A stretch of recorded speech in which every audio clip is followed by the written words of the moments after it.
Sir okay ಮಾತಾಡಿ sir. ನಿಮ್ಮ ಅಪ್ಪ ಗೊತ್ತಿದ್ರೆ ಮುಂದಿನ ಶುಕ್ರವಾರ ಒಳಗಾಗಿ ನೀವು ಇಬ್ರು ಹೋಗಿ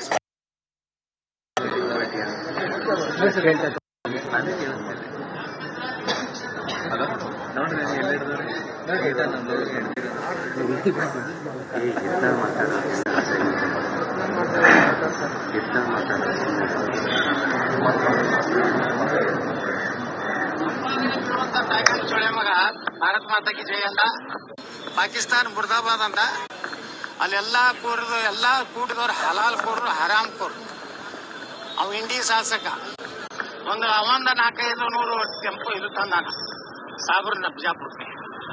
ಇವ್ರಿಗೆಲ್ಲರಿಗೂ ಮುಂದಿನ ಚುನಾವಣೆಯಲ್ಲಿ ಸರಿಯಾಗಿ ಬುದ್ಧಿ ನಾವು ಕಲಿಸ್ತೀವಿ. ನೋಡ್ತಾರೆ ಹಿಂದೂಗಳು ಒಂದು ಓಟ್ನು ನಿನ್ನೆ ಏನ್ ಸ್ಟೇಜ್ ಮ್ಯಾಗ ಕೂತಾರಲ್ಲ ಅವ್ರಿಗೆ ಬೀಳಾರ್ದಂಗೆ ಹಿಂದೂಗಳು ನಾವು ತಯಾರಾಗಿ. ನೀವು ಸಾಬ್ರ ಬ್ಯಾಂಡ್ ಹತ್ತಿರಲ್ಲ, ಸಾಬ್ರ ಬ್ಯಾಂಡ್ ಹತ್ತಿ ಮಂದಿ ಅವ್ರು ಬ್ಲಾಕ್ ಮೇಲ್ ಮಾಡಿದ್ರೆ ನಿಮ್ಗೆ ಸಾಬ್ರು ನೀವು ಬರ್ಲಿಲ್ಲ ಅಂದ್ರೆ ಮುಂದಿನ ಸಲ ನಿಮ್ಗೆ ನೋಡ್ತಿರ್ತ. ನಾಳೆ ನಮ್ಮ ಹಿಂದೂ ಸನಾತನ ಧರ್ಮದ ಒಬ್ಬ ವ್ಯಕ್ತಿಗೆ ಈ ಜಿಲ್ಲೆಯಲ್ಲಿ ಏನಾದ್ರೂ ಆದ್ರೆ ನಾವು ಕೊಡಂತ ಕರೆಗೆ ನೀವು ಬರಲಿಲ್ಲ ಅಂದ್ರೆ ನೀವು ನೇರವಾಗಿ ಸಾಬ್ರ ಗೊತ್ತಿರುತ್ತೆ, ನಾವು ತಿಳ್ಕೊತೀವಿ. ನಿಮ್ಮಿಬ್ಬರಿಗೆ ದಮ್ಮ ತಾಕತ್ತು ನಿಮ್ಮ ಅಪ್ಪ ಹುಟ್ಟಿದ್ರೆ ಒಂದು ವಾರ ರಾಜೀನಾಮೆ ಕೊಡಿ, ಈ 14 ಪಕ್ಷೇತರ ನಿಂತು ಭಗವಾ ಜೆಂಡಾ ತಗೊಂಡು ಆಚೆ ಬರ್ತೀನಿ.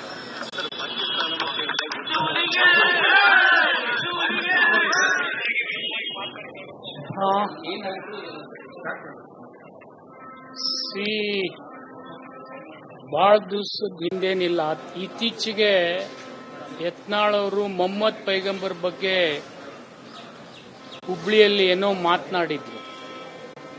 ಆ ಹಿನ್ನೆಲೆಯಲ್ಲಿ ಬಹಳಷ್ಟು ಜನ ಅದನ್ನ ನಿಂದನೆ ಮಾಡಿದ್ರು, ಖಂಡನೆ ಮಾಡಿದ್ರು. ಆ ಸಂದರ್ಭ ಮುಗಿದೋಗಿತ್ತು. ಆದರೆ ಅನೇಕ ದಿವಸದಿಂದ ಬಿಜಾಪುರದಲ್ಲಿ ಮುಸ್ಲಿಂ ಬಾಂಧವರು ಬಹುತೇಕ ಎಲ್ಲ ನಾಯಕರನ್ನ, ಅದು ಕೇವಲ ಕಾಂಗ್ರೆಸ್ ಬಿಜೆಪಿ ದಳ ಅಲ್ಲ, ಯತ್ನಾಳ್ ಅವರು ಮಾತನಾಡಿರ್ತಕ್ಕಂಥದ್ದು ಇಲ್ಲಿವರೆಗೆ ನಾವು ಬಹಳಷ್ಟು ಸಹಿಸಿದ್ದೀವಿ. ಅವರು ಮುಸ್ಲಿಂ ಜನಾಂಗದ ಬಗ್ಗೆ ಮಾತನಾಡಿದ್ರು, ಬುರ್ಕಾ ಬಗ್ಗೆ ಮಾತನಾಡಿದ್ರು, ಹಲಾಲ್ ಬಗ್ಗೆ ಮಾತಾಡಿದ್ರು, ಎಲ್ಲ ನಾವು ಸಹಿಸ್ತೀವಿ. ಆದರೆ ಇವತ್ತು ನಮ್ಮ ಪರಮೋಚ್ಚದ ಧರ್ಮಗುರುಗಳಾಗಿರ್ತಕ್ಕಂಥ ಮೊಹಮ್ಮದ್ ಪೈಗಂಬರ್ ಬಗ್ಗೆ ಅವರು ಮಾತನಾಡಿದ್ದು ನಾವು ಖಂಡಿಸ್ತಾ ಇದ್ದೀವಿ. ದಯಮಾಡಿ ನೀವೆಲ್ಲ ಹಿಂದೂಗಳಿರ್ಬೋದು, ಬೇರೆ ಜಾತಿಯವರು ಇರ್ಬೋದು, ಅದನ್ನು ನಾವು ಬಿಜಾಪುರದಲ್ಲಿ ಎಲ್ಲ ಜಿಲ್ಲೆ ಮುಸ್ಲಿಮರು ಅದು ಖಂಡನೆ ಮಾಡತಕ್ಕಂಥ ಒಂದು ಕಾರ್ಯಕ್ರಮ ಹಾಕೊಂಡಿದ್ದೀವಿ. ಅಲ್ಲಿ ಜಿಲ್ಲಾ ಉಸ್ತುವಾರಿ ಮಂತ್ರಿಗಳು ಬರ್ತಾರೆ, ಬಿಜಾಪುರ ಜಿಲ್ಲಾ ಉಸ್ತುವಾರಿ ಮಂತ್ರಿಗಳು, ಮತ್ತು ನೀವೆಲ್ಲ ಶಾಸಕರು ಗೆದ್ದವರು ಸೋತವರು ಎಲ್ಲರೂ ಬರಬೇಕು ಅಂಥೇಳಿ ವಿನಂತಿ ಮಾಡಿಕೊಂಡಾಗ ನಾನು ಹೋಗಿದ್ದೇನೆ. ಹೋಗಿ ಅವ್ರು ಮಾತನಾಡಿರ್ತಕ್ಕಂಥ ಘಟನೆಯನ್ನ ಖಂಡನೆ ಮಾಡಿರ್ತಕ್ಕಂಥ ವಿಚಾರ, ಬೇರೆ ಯಾವ ವಿಷಯ ಪ್ರಸ್ತಾಪ ಮಾಡಿಲ್ಲ. ಆದರೆ ಒಂದು ವಿಚಾರ ನಾನು ಅವರಲ್ಲಿ ಬಿಜಾಪುರದ ಕಾಂಗ್ರೆಸ್ಸಿನ ಅಭ್ಯರ್ಥಿಯಲ್ಲಿ ವಿನಂತಿ ಮಾಡಿಕೊಂಡಿದ್ದೆ. ನೀವು ನಿಂತು ಗೆಲುವನ್ನು ಸಾಧಿಸ್ರಿ, ಆಗದೆ ಇದ್ರೆ ನನ್ನನ್ನು ಬೇಕಾದ್ರೆ ಕರೆದ್ರೆ ನಾನು ಬಂದು ನಿಂತು ನಿಮ್ಮನ್ನು ಸಹಾಯ ಮಾಡ್ತೀನಿ ಅಂತಕ್ಕಂಥ ಮಾತು ಅಷ್ಟು ಮಾತ್ರ ಮಾತಾಡಿದ್ದೆ. ಅದು ಅವ್ರು ಸಹಕಾರ ಕೊಟ್ರೆ ಮುಸ್ಲಿಂ ಬಾಂಧವರು, ಅಷ್ಟು ಬಿಟ್ರೆ ನಾನೇನು ಮಾತನಾಡಿಲ್ಲ. ಆದರೆ ಅದು ಮುಗಿದು ದಿನಾಂಕ 30ರಂದು ಬಸವ ಜಯಂತಿಯಲ್ಲಿ ಬಿಜಾಪುರದಲ್ಲಿ ಯತ್ನಾಳ್ ಅವರು ಏನೇನು ಮಾತನಾಡಿದ್ರು ಆ ವಿಡಿಯೋ ನಿಮ್ಮ ಎದುರಿಗೆ ನಾನು ಪ್ರದರ್ಶನ ಮಾಡಿದ್ದೀನಿ.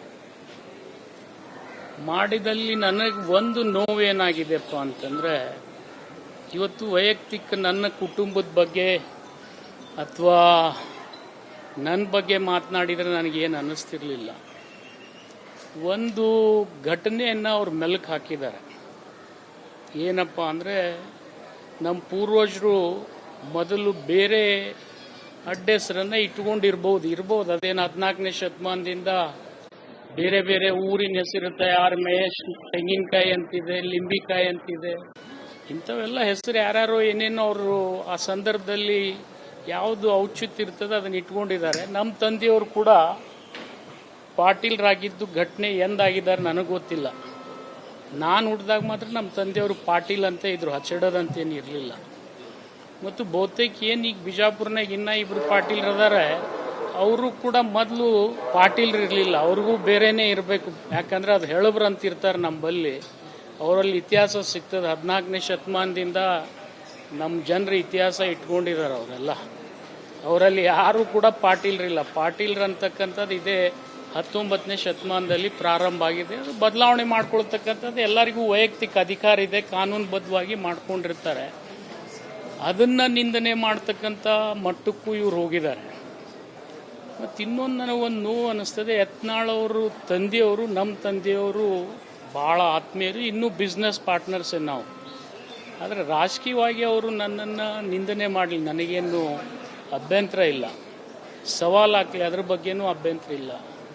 ಆದರೆ ವೈಯಕ್ತಿಕ ತೇಜೋವಧೆ ಮಾಡ್ತಕ್ಕಂಥ ಭಾಷೆ ಏನಿದೆ ಅದನ್ನು ಇವತ್ತು ನಾನು ಖಂಡಿಸ್ತೀನಿ. ಯಾಕೆಂದರೆ ಮೀಡಿಯಾದವರು ನೀವು ಅವ್ರು ಎಷ್ಟೇ ಅನುಚಿತವಾಗಿ ಮಾತನಾಡಿದರೂ ಕೂಡ ಆ ಶಬ್ದಗಳನ್ನು ಜನಸಾಮಾನ್ಯರು ಸಹಿಸದೇ ಇರತಕ್ಕಂಥ ಮಾತುಗಳನ್ನು ಪದೇ ಪದೇ ಪದೇ ಪದೇ ಆಡ್ತಾ ಇರ್ತಾರೆ. ಅದು ಯಾವುದೇ ರಾಜಕೀಯ ವ್ಯಕ್ತಿಗಳಿಗೆ ಸೂಕ್ತ ಅಲ್ಲ ಅಂತೇಳಿ ನಾನು ಭಾವಿಸ್ತೀನಿ.